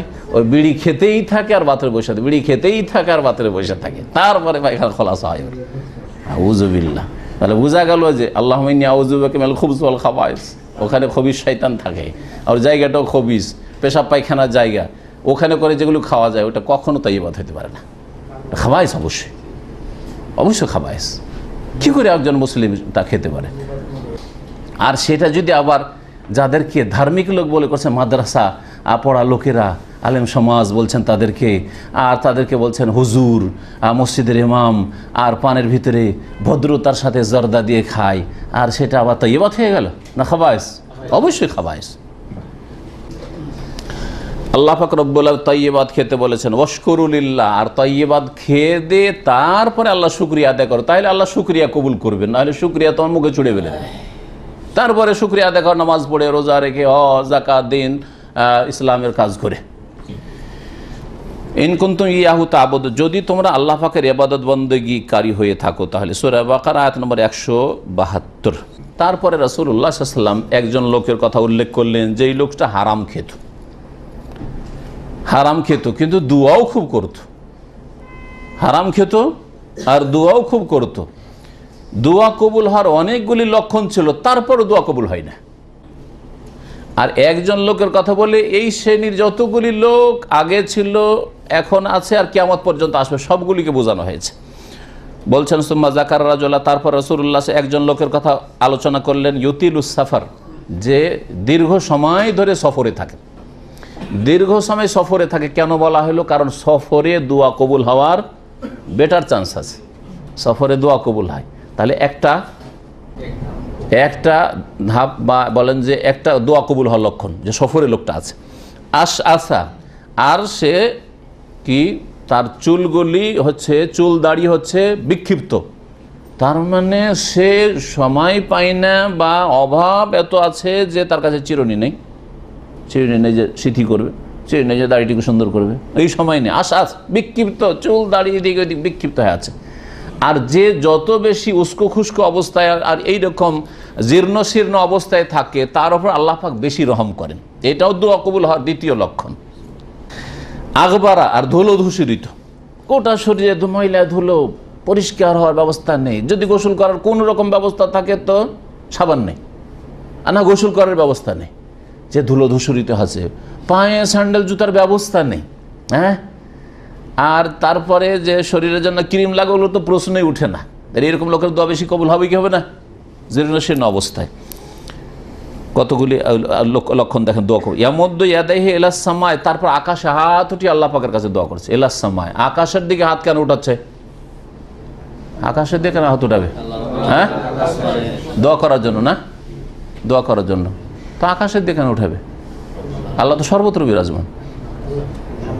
আল্লাহ যদি সর্বত্র বিরাজমান হয় তো আকাশের দিকে হাত উঠাবে দরকারটা কি? হ্যাঁ, বিদাতি যারা বলছে আল্লাহ সর্বত্র বিরাজমান, সব কিছু দেবে, তারাও তো আকাশের দিকে হাত উঠাচ্ছে। আর নিচের দিকে করো, কারণ সব জায়গায় তো আল্লাহ। হ্যাঁ, তাহলে উপরে কেন হাত উঠাবে? তাহলে বোঝা গেল যে মানুষের প্রকৃতি বলছে, কোরআন হাদিসের দলিল বাদ দেন, দলিলে তো আছেই, কিন্তু মানুষের প্রকৃতি যার ওপর জন্ম নিয়েছে বলছে যে আল্লাহ যিনি স্রষ্টা, খালেক, রাজেক, তিনি কোথায়? সব কিছুর ঊর্ধ্বে, ঊর্ধ্বে আছেন। এই জন্য ওপরে হাত উঠায়, মনটাও ওপর দিকে যায়, মনটাও যে ওপর দিকে, যে আল্লাহকে ওপরে পাবো, এখানে নেই, এদিকে ওদিকে নেই, আল্লাহ পাকে ওপরে পাবো। জি হ্যাঁ, আল্লাহ পাক হেদায়েত করেন। আর এটা হচ্ছে আমাদের দেশের আলেম সমাজের আকীদার বড় ত্রুটি। আল্লাহ সর্বত্র বিরাজমান বলে জাতিকে গুমরাহ করেছে। তো হিন্দুদের আকীদা সব কিছুতে ভগবান আছে, সব কিছুতে ঈশ্বর আছে, সুতরাং যে কিছুর পূজা করলে আল্লাহকে পাওয়া যায়। আর হাত উঠালে দোয়া কবুল হয় আর একটা লক্ষণ। এমনি দোয়া করা আর হাত উঠিয়ে দোয়া করা, হাত উঠিয়ে দোয়া করা উত্তম। বিশেষ বিশেষ ক্ষেত্রে যেই দোয়াগুলি রাসূলুল্লাহ সাল্লাল্লাহু আলাইহি ওয়াসাল্লাম করেছেন আর হাত ওঠাননি, ওগুলো তো হাত ওঠানো চলবে না। যেমন বাথরুমে ঢুকছেন, ওইটাও তো দোয়া। বাথরুম থেকে বেরোচ্ছেন, গফরানাকা, ওইটাও তো দোয়া। কিন্তু নবী সাল্লাল্লাহু আলাইহি ওয়াসাল্লাম এগুলো দোয়া পড়েছেন না পড়েন নাই? পড়েছেন, কিন্তু হাত ওঠাননি, তাহলে আপনার হাত ওঠানো চলবে না। বিবি সাহেবার কাছে যাচ্ছেন সহবাসে, আর দোয়া পড়ছেন, এই দোয়া পড়বেন, আর হাত ওঠাবেন নাকি? হাত ওঠাবেন? না, হাত ওঠা চলবে না। কারণ এইরকম অবস্থাগুলি নবী সাল্লাল্লাহু আলাইহি ওয়াসাল্লামের ওপর সাহাবায়ে কেরামদের এসছে, কিন্তু হাত ওঠাননি তারা। কিন্তু আম জায়গায়, সাধারণ জায়গায় আপনি ধরেন আল্লাহর কাছে চাইতে চান, আপনি আল্লাহর কাছে কিছু চান, আপনি আল্লাহর কাছে দোয়া করতে চান, তখন হাত উঠিয়ে আপনি দোয়া করতে পারেন। সে দিনেও করতে পারেন, রাতেও করতে পারেন, যে কোনো সময়। কিন্তু বিশেষ খাস জায়গা, বিশেষ একটি জায়গায় নিয়মিত যদি করতে চান, তাহলে তার জন্য দলিল লাগবে। যেমন ফরজ নামাজের পরে 5 ওয়াক্ত সালাতে, 5 ওয়াক্ত নামাজের মোনাজাত ধরবেন, আর তাও আবার একসাথে খাস তরিকায়। ইমাম শুধু দোয়া করবেন নিজের খেয়াল খুশি, আর আপনারা সকলে আমিন আমিন বলবেন মুক্তাদিরা। নবী সাল্লাল্লাহু আলাইহি ওয়াসাল্লাম এই সময়টা দিনে 5 বার করে পেতেন না পেতেন না?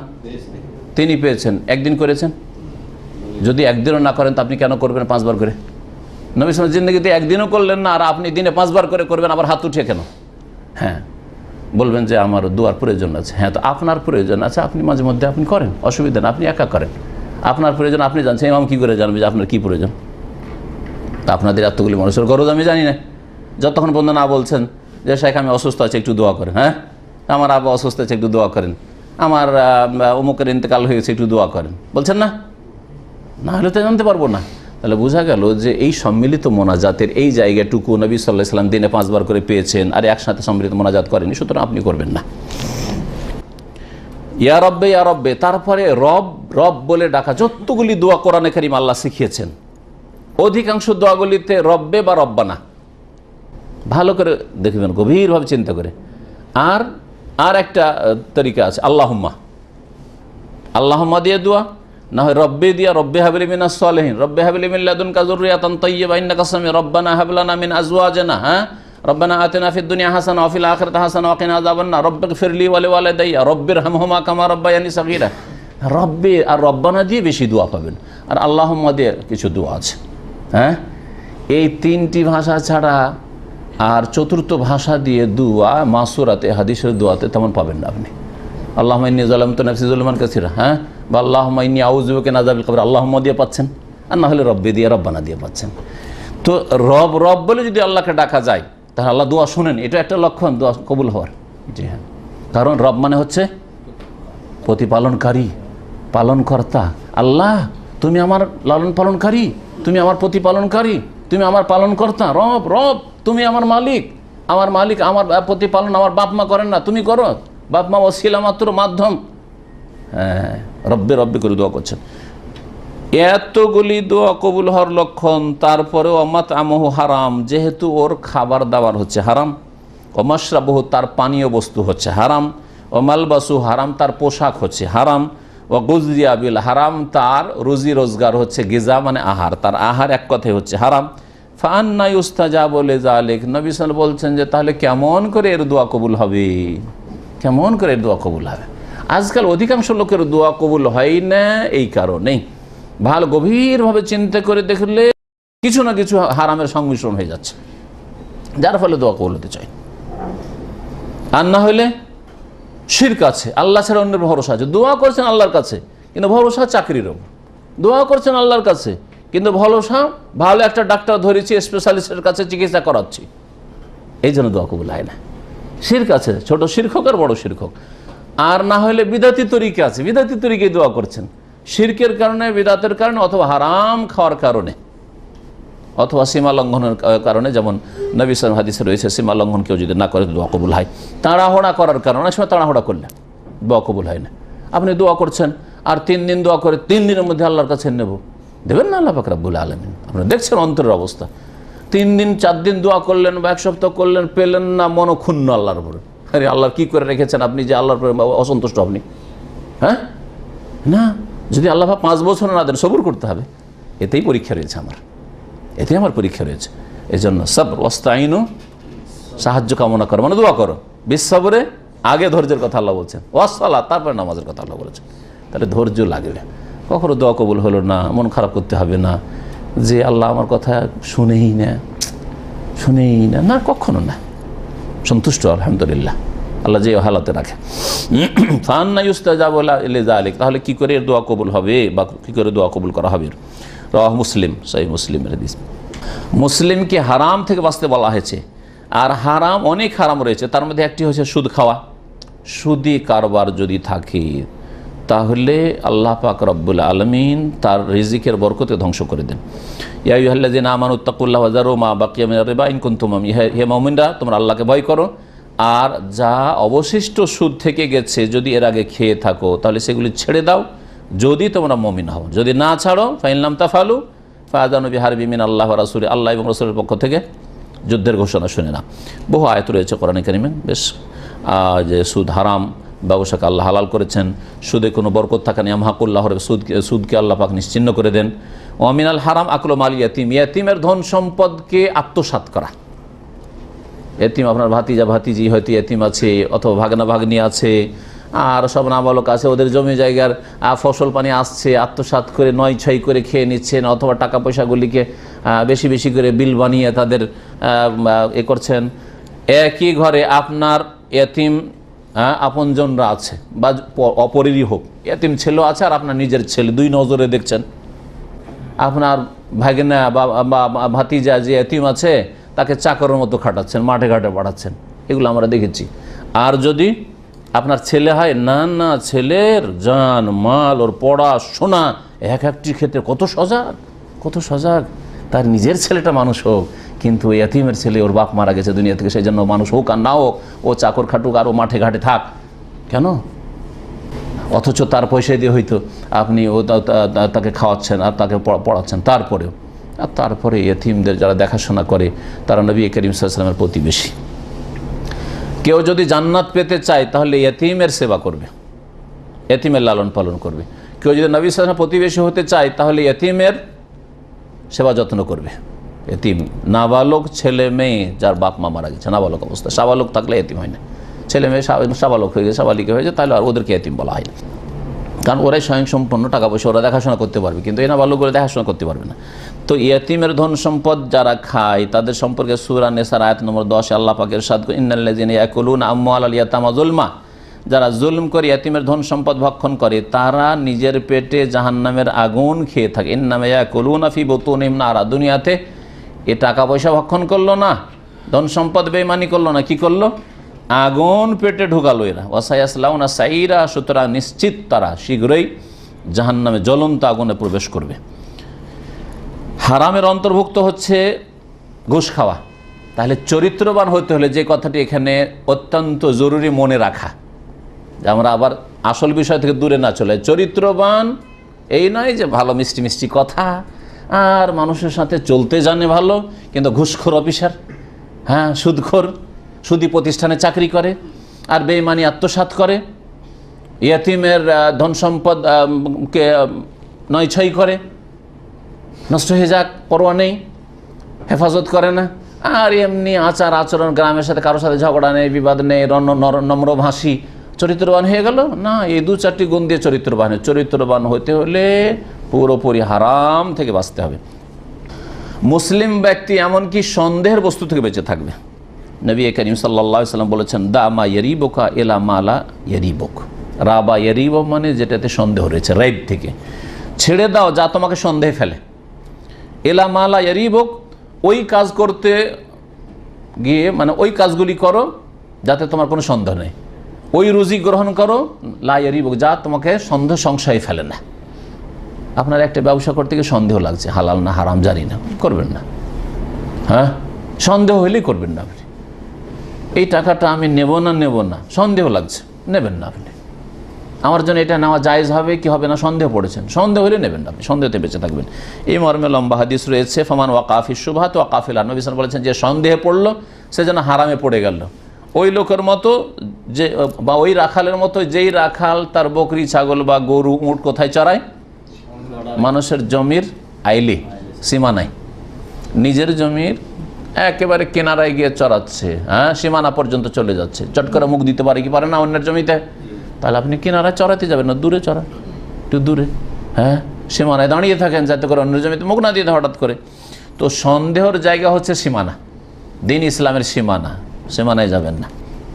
সময় যথেষ্ট হয়ে গেছে, তবে এই দুটো বিষয় রয়েছে, সংক্ষেপে শেষ করে দিই। ওয়াহুসনুল জেওয়ার, এবং প্রতিবেশীর সাথে সৎ ব্যবহার করা। আল ইহসান ইলাল জার, প্রতিবেশীর সাথে সৎ ব্যবহার সম্পর্কে সূরা নিসার আয়াত নম্বর 36 এই আয়াতটি অত্যন্ত গুরুত্বপূর্ণ, যাতে 10টি হকের কথা আল্লাহ উল্লেখ করেছেন। ওয়াবুদুল্লাহ ওয়ালা তুশরিকু বিহি শাইআ ওয়া বিল ওয়ালিদাইনি ইহসানা ওয়া বিযিল কুরবা ওয়াল ইয়াতামা ওয়াল মাসাকিন ওয়াল জারি যিল কুরবা ওয়াল জারিল জুনুবি ওয়াস সাহিবি বিল জামবি ওয়া ইবনিস সাবিলি ওয়া মা মালাকাত আইমানুকুম।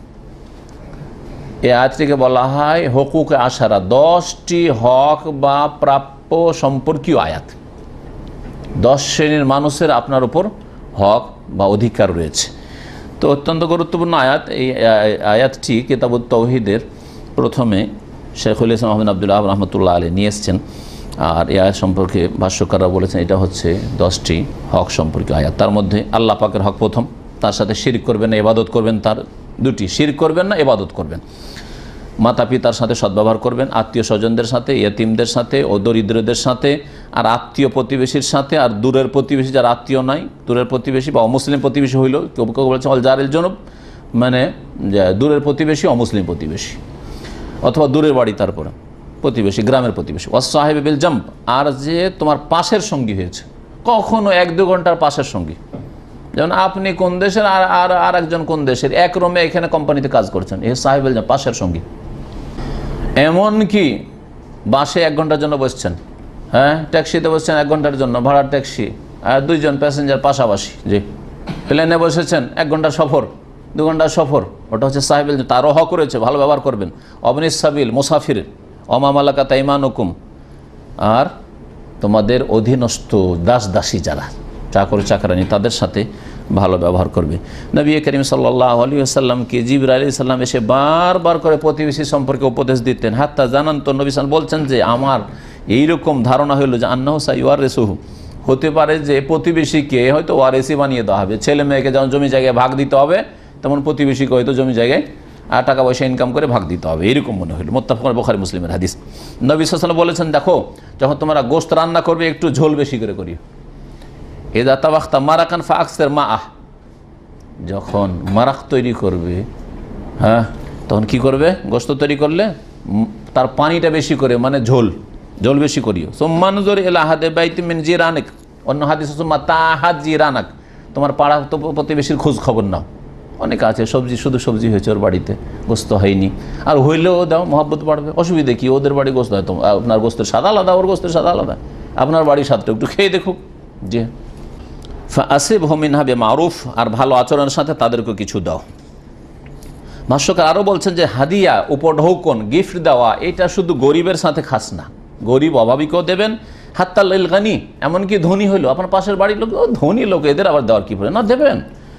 হ্যাঁ, অন্তরের হিংসা, বিদ্বেষ, শত্রুতা, একটু মনোমালিন্যতা, হয়তো মনটা একটু খারাপ হয়ে আছে, মনটা ছোট হয়ে গেছে, তার কোনো কথাই সব দূর হয়ে যাবে। ভুল ধারণা, অনেক সময় কিছু হয়নি, এমনি ভুল ধারণা করে বসে আছে, হয়তো কিছুই হয়নি, আপনার অন্তরে কিছু নেই, ও অনেক কিছু চিন্তা করে বসে আছে যে না না না, এই অন্তর থেকে মহব্বত করে না। যখন আপনি হাদিয়া উপঢৌকন দেবেন তখন ওটা দূর হয়ে যাবে। আর ভালো প্রতিবেশী আল্লাহ পাকের নিয়ামত, সৌভাগ্য। একটা হাদিসে রয়েছে আরবাউ মিনাস সাআদা, 4টি জিনিস দুনিয়ার, 4টি নিয়ামত দুনিয়ার সৌভাগ্য। আলমারআতুস সালিহা, নেক সতী স্ত্রী। আমাদের দেশের মানুষ আর সতী কথাটি নিয়েছে হিন্দুদের থেকে। সতী মানে শুধু তার লজ্জা স্থানের হেফাজতকারিনী নয়, বরং দিনদার, পরহেজগার, সহি আকিদার, নামাজি, হ্যাঁ, আল্লাহ ভীরু, হ্যাঁ, তার যতগুলি দিনের বিধিবিধান রয়েছে সেগুলি মেনে চলার চেষ্টা করে, বরং আপনাকে দিনের কাজে সাহায্য করে। বলে না যে শুয়ে থাকো বা ফজরে উঠে যাও, চোখে পানি দেয় না, যা ফজরে উঠে যাও, নামাজ পড়ে এসো, তারপর শুয়ে দেবে। ছুটি থেকে গেছেন সেই জন্য, ছুটি থেকে অনেক দিন চাকরি টাকরি করে 2 বছর আসলো, কি আর বলবো, ফজরে যেতে মায়া করছে আপনার উপর, তাক মহব্বত করছে না, আপনার কল্যাণ করলো না, আপনার ক্ষতি করলো। তো নেক বিবি হচ্ছে সৌভাগ্য। ওয়াল মাসকানুল ওয়াসি, আর বড় বাড়ি, প্রশস্ত কোষাদা বড় বাড়ি থাকলে, মেহমান অতিথি যদি আসে, ভাই বেরাদর, আত্মীয় স্বজন আসে, অসুবিধা হয় না, তাই না? তো বড় বাড়ি আল্লাহ পাকের নিয়ামত, দুনিয়ার সৌভাগ্য। ওয়াল জারুস সালেহ, এবং নেক প্রতিবেশী, ভালো প্রতিবেশী হচ্ছে আল্লাহ সৌভাগ্য। ওয়াল মারকাবুল হানি, এবং আরামদায়ক বাহন, গাড়ি যদি একটা ভালো থাকে, গাড়ির যুগে, আর যদি গাড়ির যুগ না হয় তো সেই যুগে, যে উঁটের যুগে একটা ভালো উঁট থাকা, ওই যুগে ওইটাই ছিল। কিন্তু আজকালকার যুগে একটা যদি গাড়ি থাকে, একটা লোকের বাড়ি শুধু বাইসাইকেল আছে অথবা মোটর সাইকেল আছে, আর আপনার গাড়ি আছে, এটা লোকের পুরাতন গাড়ি আছে, আলহামদুলিল্লাহ, আল্লাহ আপনাকে নিয়মিত একটা ভালো গাড়ি দিয়েছেন, তো এটা হচ্ছে আপনার সৌভাগ্য। কিন্তু যাতে অহংকার না হয়, অহংকার না আসে। আল্লাহ পাক অহংকারকে ধ্বংস করে দেন, অহংকারীকেও ধ্বংস করে দেন। প্রতিবেশীর সাথে ভালো আচরণের একটা দিক হচ্ছে তাদেরকে ভালো উপদেশ দেবেন, নামাজে গাফিলতি থাকে নামাজের কথা বলবেন, সহি আকীদা না থাকলে সহি আকীদার দাওয়াত দেবেন, অন্যায় কাজে বাধা দেবেন, তাদের সার্বিক কল্যাণ কামনা করবেন। এইরকমই আরেকটি উত্তম চরিত্র মোসাআদাতু যাবিল হাজা, যারা অভাবী তাদের সহযোগিতা করা যথাসাধ্য, হাসবাত তাক, আপনি যতটা পারছেন। এই মর্মে অনেক ফজিলত রয়েছে। নবী সাল্লাল্লাহু আলাইহি ওয়াসাল্লামের সহিহ মুসলিমে আল্লাহু ফি আউনিল আবদে, বান্দার সাহায্যে আল্লাহ পাক অতক্ষণ থাকেন যতক্ষণ বান্দা তার মুমিন ভাইয়ের সাহায্য করে। আপনি মানুষের সাহায্য করেন, আল্লাহ পাক আপনার সাহায্য করবেন। নবী সাল্লাল্লাহু আলাইহি ওয়াসাল্লাম আরও বলেছেন, মান কানা ফি হাজাতি আখি, কেউ যদি নিজের ভাইয়ের প্রয়োজন মেটাতে যায়, আপনি একটা লোককে ড্রপ দেওয়ার জন্য আধা ঘন্টা আপনার সময় গেল, অন্যদিকে রাস্তা থেকে অন্যদিকে একটু আপনি সময় দিলেন, কানাল্লাহু ফি হাজাতি, আল্লাহ তার প্রয়োজন মেটাবে। একটা লোকের জন্য আপনি একটু সুপারিশ করে দিলেন, কাজটা ওর হয়ে গেল। একটা লোক আপনি রাস্তা দেখিয়ে দিলেন, 5 মিনিট 10 মিনিট লাগলো, একটু কাজ করে দিলেন। হ্যাঁ, একটা লোক হাসপাতালে চেনেন না বা অথবা হাসপাতাল বুঝে না যে কী করে অ্যাডমিশন নেব না, পেরেশান আছে, ওকে নিয়ে গিয়ে আপনি হাসপাতালে ভর্তিটা করে দিলেন, আল্লাহ পাক আপনার প্রয়োজন মেটাবেন। আপনি মানুষের প্রয়োজনে যদি আসেন, কাজে আসেন, আল্লাহ আপনার কাজে আসবেন। আর যার কাজে আল্লাহ আসেন তার কোন চিন্তা আছে? হ্যাঁ, চিন্তা করেন। নবী সাল্লাল্লাহু আলাইহি ওয়াসাল্লাম আরেকটি হাদিস এখানে শোনাই, ভাষ্যকার উল্লেখ করেননি। নবী সাল্লাল্লাহু বলছেন, লা আন আমশি ফি হাজাতে আখি, আমি কোনো ভাইয়ের প্রয়োজনে যদি একটু হেঁটে যাই, খায়রুন মিন আন আতাকিফা শাহরান ফিল মসজিদ, 1 মাস মসজিদে এতেকাফ করার তুলনায় উত্তম। 1 মাস ধরে মসজিদে এতেকাফ, চিন্তা করেন, পড়ে আছে মসজিদে, বিবি বাচ্চা সংসার, টাকা পয়সা সব কিছু ইনকাম ছেড়ে দিই একজন, আর আরেকজন আধা ঘন্টার জন্য, 1 ঘন্টার জন্য, 10 মিনিটের জন্য কি করলো? একজন ভাইয়ের কি করলো? সাহায্য করলো, প্রয়োজন মিটালো, যে কোনো প্রয়োজন। চাকরি হয় না, একটা চাকরিতে আপনি লাগিয়ে দেওয়ার জন্য গেলেন, চিকিৎসার ব্যবস্থা হয় না, চিকিৎসার জন্য একটু পৌঁছে দিলেন তাকে, যে কোনো রকমের প্রয়োজন পুরা করা হোক। যাদের প্রয়োজন থাকে তারা হচ্ছে ফকির, অভাবী, তারপরে বিধবা, ইয়েতিম, এরাই অভাবী বেশি। তো এদের প্রয়োজন মেটানো, এই জন্য এদের প্রয়োজন সম্পর্কে নবী সাল্লাল্লাহু আলাইহি ওয়াসাল্লামের ফজিলতের একটি হাদিস শোনায় বুখারী মুসলিমের, আসাই আলাল আরমেলাতি ওয়াল মিসকিন, যেই ব্যক্তি মেহনত করবে, মেহনতকারী, আলাল আরমেলা, আরমেলা ওর বহু বচন আরামেল, আরমেলা বিধবাকে বলা হয়। বিধবার জন্য যদি একটু মেহনত পরিশ্রম, বিধবা বাজারে কি করে বাজার করতে যাবে বাড়ি থেকে, আপনি ওর ব্যাগটা নিলেন, আর ব্যাগটা নিয়ে ওর জন্য একটু সবজি কিনে এনে দিলেন, মাছ লাগে মাছ কিনে দিলেন, হয়তো নিজের পয়সায় দেন না, ওরই পয়সা, এইটুকু যদি করে দেন, যেমন তোমার কথা নাকি অনেকে আপনার পাড়া প্রতিবেশীতে আছে যে ছেলেরা বিদেশে, কেউ নেই, পুরুষ মানুষ বাড়িতে কেউ নেই, মহিলা মানুষ যাবে রাস্তাঘাটে, বাজারে যাবে, আপনি একটু বাজারটা করে দিলেন। আমাদের সালাফে সালেহিন বড় বড় উলামায়ে কেরামরা, বড় বড় আইম্মায়ে কেরাম, তারা এই খেদমতগুলি করতেন, বাড়িতে বাড়িতে গিয়ে ব্যাগগুলো কালেকশন করতেন, আর ব্যাগ কালেকশন করে বাজার থেকে কিনে কিনে বাড়িতে দরজায় নক করে দিয়ে চলে আসতেন। এগুলো সাধারণ মানুষ না, বড় বড় আইম্মায়ে কেরাম করেছেন, তারা আমাদের জন্য আদর্শ। জি হ্যাঁ, বিধবার জন্য যদি মেহনত করেন, ওয়াল মিসকিন, আর অভাবের জন্য মেহনত করেন, কাল মুজাহিদ ফি সাবিলিল্লাহ, তাহলে আল্লাহর রাস্তায় জিহাদকারী মুজাহিদের মতো সওয়াব পাবেন। রক্তও গেল না, জানমালের ঝুঁকিও থাকলো না, ছেলে মেয়ে এতিম হয়ে যাবে, স্ত্রী বিধবা হয়ে যাবে, ওই রিস্কও থাকলো না, আর বাড়িতে বসেই মুজাহিদের মতো সওয়াব আপনি পেতে থাকলেন। আরও হাদিসে রয়েছে, ওয়াকাল কায়েম, আর ওই তাহাজ্জুদ গুজারের মতো সওয়াব, লা ইয়াফতর, যে সারা রাত তাহাজ্জুদ পড়ে, ক্লান্ত হয় না, ওয়াকাস সাইম, আর ওই রোজাদারের মতো ফজল, লা ইফতর, যে কোনোদিন দিনে পানাহার করে না। তাহলে সারা বছর যে রোজা রাখে, ওর মতো ফজিলত কার?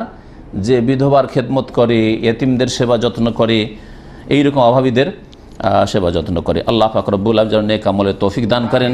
আল্লাহ পাক রব্বুল আলামিন যেন আমাদেরকে উত্তম চরিত্র গঠনে তৌফিক দান করেন। আল্লাহ পাক আমাদের বদ চরিত্র, খারাপ চরিত্র থেকে বেঁচে থাকার যেন তৌফিক দান করেন। যেসব ভালো চরিত্র রয়েছে আরও কোরআন এবং হাদিসে, তার মধ্যে একটি হচ্ছে ধৈর্য ধারণ করা, মাফ করা, উপেক্ষা করা, সম্মান করা, বড়দের সম্মান করা, ছোটদের স্নেহ করা, অন্তরকে হিংসা, বিদ্বেষ, শত্রুতা, কালিমা থেকে পাক রাখা, অন্তরে কোনো খারাপই না থাকে। হয়ে গেল আপনার সাথে একটু তর্ক হয়ে গেছে, সাথে সাথে একটু পরে সুযোগ বলে সালাম আলাইকুম, কি ভাই কেমন আছেন, ভালো আছেন, মনে কষ্ট নিয়েছেন নাকি, হয়ে গেল, শেষ, তখনই কিন্তু শেষ না, মনে বিদ্বেষ রাখবেন না। সালামাতুসাদ মিনাল আহকাদ, অন্তরকে কালবে সালিম রাখবেন, কিয়ামতের দিনে এটা কাজ দেবে। ইয়াউমা লা ইয়ানফাউ মালুন ওয়ালা বানুন ইল্লা মান আতাল্লাহ বিকলবিন সালিম, কিয়ামতের দিনে ধনও কাজে আসবে না, আর বানুরা জনও কাজে আসবে না, ছেলে মেয়েও কাজে আসবে না। কি কাজে আসবে?